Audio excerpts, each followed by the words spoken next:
our favourite hairless leader returned to breakfast. You know, he was in the North Island. He was in Auckland. You know, decided to sit on the couch with a name who's escaped me. Name has escaped me. Really bad at names. I'm instead of being terrible at at names. Waitangi.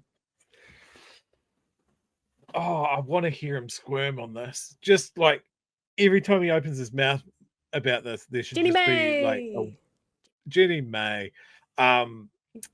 Every time he like moves while he's talking about this, there should be the sound effect of trying to pull a gumboot out of thick, wet mud.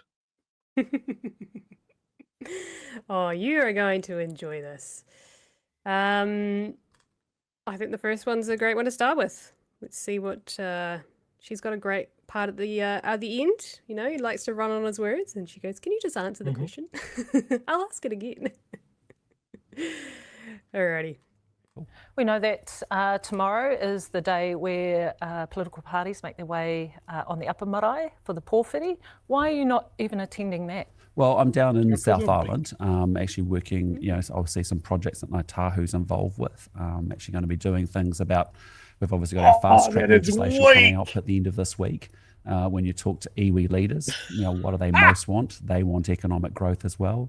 We've got 20 of those projects actually are iwi or partnered or led projects. And it's important that, you know, we're out and about across the country seeing what's going on.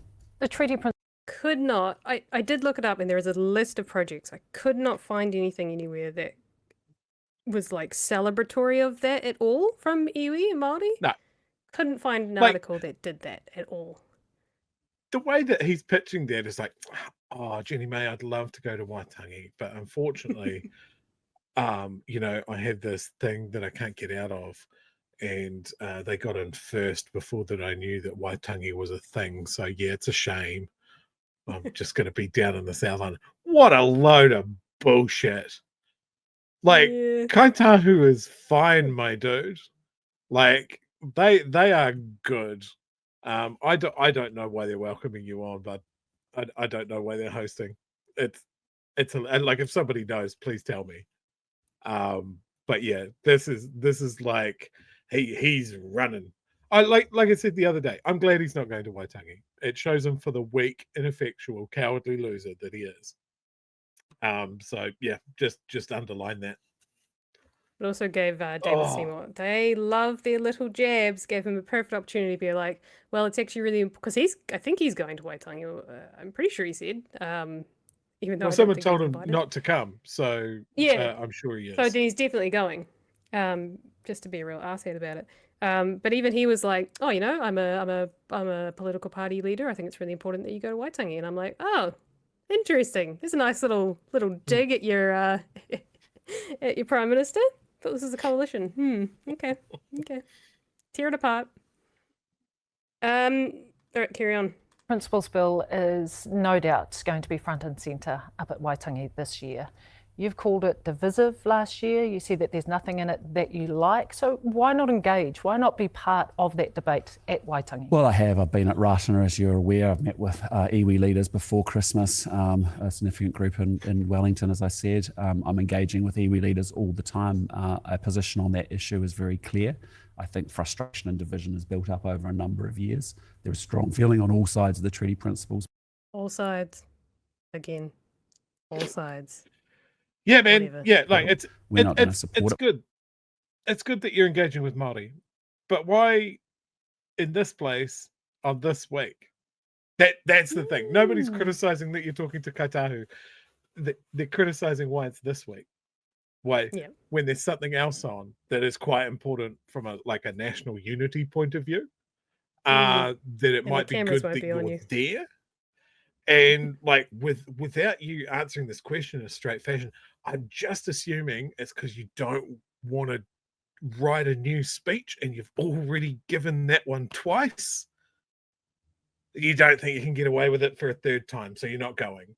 Is that right? I can only assume. Well, we're not going to support it for a number of reasons, and it won't become law. And so, our position's pretty clear on that. Isn't it a missed opportunity, though, to be there, be part of this? Well, I think I've been really engaged with whether it's been Ratana, whether it's been Koronehana, whether it's been a whole bunch of other formal events. But I also do think it's important. I remember going with Bill English to Ngāti Whātua Ōrākei in his first year as Prime Minister, where he didn't go to Waitangi. And I thought it was a pretty special event. I thought it was pretty awesome actually seeing the conversation that took place in a place away from Waitangi as well. So those are important because Waitangi Day is celebrated across the whole of the country, and I want to be where it is. We know that thousands marched against the TPB. We're going back to November now, right? So, and there were a record number of submissions on that particular bill. Where do Māori Crown relations sit at the moment, do you think? And where do you want them to be? Well, when you sit down and talk with iwi leaders, Māori across New Zealand, the single biggest thing that will make the biggest difference to them that they play back in 10 or 15 years is a much bigger, stronger economy. That is the reality of it. Māori want higher income so they can create more choices, more opportunities for their families and for themselves. Iwi leaders want to be able to manage their own land and do things on their own land that benefit their own people. You hear that? Māori want to do with their own land what they want to do for their people. Do you think that's what the government is allowing to happen, or are they just sidestepping their idea? Entirely? I mean, he's not wrong, but he's also not right in the way that he thinks he is. This is such a weird position to take. Like when there's so much involved on like so much Māori land is tied up in dockland as well. Right, and generally speaking, I think a lot of Māori are like a lot of iwi are like, well, as long as it's in dock hands and it's not being strip mined, we're all good with that. But yeah, that's changing. That's changing, and when so much of the core part of the Te Tiriti is around the managing of Māori resources and land and water, it's quite important as well, isn't it? We're wholesale ignoring that, and in fact, your soon-to-be Deputy Prime Minister wants to tear that up, and you don't want to be at Waitangi because you want to be as far away from being attached to the division and ugliness that your poor negotiating skills and poor political acumen has introduced into the discussion into this country. That's why you're not at Waitangi. And also, you're not going to get away with doing the same speech 3 times. Those are the reasons. You haven't said that, but we know. We know. It keeps going. Those are values that are very consistent with the National Party. And that was the other bit. Making sure iwi and hapu are able to do what they want with their land is apparently part of National's values. Iwi leaders want to be able to manage their own land and do things on their own land that benefit their own people. Those are values that are very consistent with the National Party and our government. And so when I meet, there's been a huge amount of interest and opportunity about how we can work together on things like infrastructure, on things like health, on things like education, but most importantly about how do we power up this economy. And so we've been talking a lot, even before Christmas, with iwi leaders about how do iwi actually participate with partners globally as we bring more investment into New Zealand. They are critical partners. They're some of our biggest and best business operations that we actually have in this country, and they want to participate in those kinds of opportunities. Why? Because that's actually how you create the long-term strategic wealth for Māori across New Zealand. Yep. God, he sounds like a bloody businessman. Isn't that good that David Luxon has solved problems for Māori? Christopher Luxon says land back, weirdly. Just super very consistent strange. with his party and his government's current views of things and current, doings of things. But I would argue against that. Yeah, it's somehow he brought it back to the economy of all fucking things. We're talking about. The question was, how is the TPB impacted Māori Crown relations? That was the question. It's because you know how the ear you can't see could have an earpiece in there, and there's just an intern whose whole job is just to go, the economy, the economy, the economy, Get the the economy. economy, chuck a growth in there, the economy, the economy, through the entire interview, just to keep him on point. This is all we will hear from this man between now and the budget. This is all we will hear from Christopher Bishop between now and the budget. This is all we will hear from Simeon Brown between now and the budget. And you can damn well be sure it is all we will hear from Nicola Willis between now and the budget. It's going to be growth economy, growth economy, growth economy, growth economy, until you feel like your brain has turned to soup, because this is what works for them, that repetition. And it makes me crazy. Oh, well, should we get the actual answer? Because Jenny May's very good at coming back to the original question. And we're Māori doing well, New Zealand's doing well. Yep, and and all of that makes sense. But if I go back to the question, what is the Crown Māori relationship like at the moment? Well, I'd say, there's no doubt about it. There's been really strong points of view around the Treaty Principles Bill on all sides. I'd say over a number of years, if you think about the creation of the Māori Health Authority, 3 Waters projects under the previous administration, there's been a lot of frustration building on all sides around those issues. But there is huge areas of commonality of where we can work together. The work we've already done in the first 12 to 15 months around social housing, the work that we've done working with Māori health organisations to deliver 69,000 immunisations to Kiwis across this country. But the biggest opportunity is really, again, to make sure that we put bigger foundations into Tao Māori, and particularly around the Māori economy, so that opportunities are created for future generations of Māori. We need to work harder, as you just talked about, around education for Māori. And that's why we've put te reo resources, like we've never done before, in to make sure we improve maths and literacy standards. Those are areas of huge collaboration. What? Wait, hang on. What?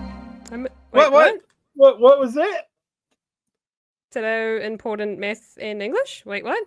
About around education for Māori.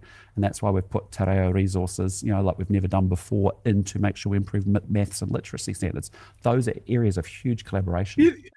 You've never done it before because you've never done it. In fact, you're still not doing it. But wasn't that the whole argument? That there was too much woke te reo and not enough maths and literacy. So we get it, like David Seymour was able to run unchallenged with the unprovable lie that he said that people were getting pulled out of maths and science lessons to do te reo. He said that several times. People asked him to prove it. He fucking couldn't because it was a fiction. They changed the curriculum to get rid of it. They haven't added funding into te reo. What an absolute... There is proof of doing that. They got rid of the teacher program that was teaching them. That's right. Yes, because apparently it had anecdotal. I think it's a quote. They had anecdotal evidence that it worked. Apparently that wasn't good enough because it was qualitative data, not quantitative data, and they couldn't quantify it. They could only qualify it. And most teachers that did the program said it improved relations between themselves, Pacifica, and Māori students. Actually, this is interesting. Just from the chat. Erica Stanford released Structured Literacy for te reo today. The te reo version. Okay. So maybe he's referencing that. But who knows? Like, is this a fair replacement for what was there previous? Or is this something like that classic substitution game of like, we've increased funding for this very specific module or piece of learning, rather than making sure that te reo is supported throughout the curriculum, which is what do you think is the more effective thing to do there? It's strange. It's very strange. That was a weird interview, and that's why they keep them away from interviews as much as possible. Like, as far as a news interview, Breakfast is pretty much not the in. second softest interview show you could do, apart from Yeah. going on the edge and saying some fucking nonsense, which seems to be his go-to. Yep. Yes. Every time it's a train wreck. He can't answer a question. He's very, very good at staying on message.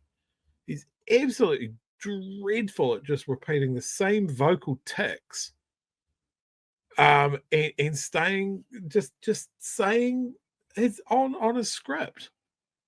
Look, what I'd say to you, Jenny May, is blah, blah, blah, blah, blah, blah, wet gumboot noise, Pac-Man death sound effect, and then throw a smoke bomb. It's weird. He's a weird. The amount of times dude. I've heard Jenny May say in interviews, "Okay, that's great, but could you answer the question?" She is an absolute wolf in sheep's clothing. It's the breakfast show, right? Oh, all good and happy. It's the breakfast show. Morning news. Here's just a general recap of the news. And then it's Jenny May talking to the Prime Minister and absolutely slaughtering him. It's great. She's like, oh, it's lovely to have you on. By the way, what's the deal with Māori Crown relations? Okay, no. And can you answer the question, please? Oh, thanks for having it. Oh, it's lovely to have you on. Bye, Prime Minister. They should have on the bottom of the screen a flashing chyron and a timer that's just going, Christopher Luxon has not answered the question. Christopher Luxon has not answered the question. Or Christopher just a Luxon reminder, has not he was answered the the question. question. Yeah. Just put the question there. Something to drag this man down to the point. Yeah. Keep him away from interviews. Dreadful.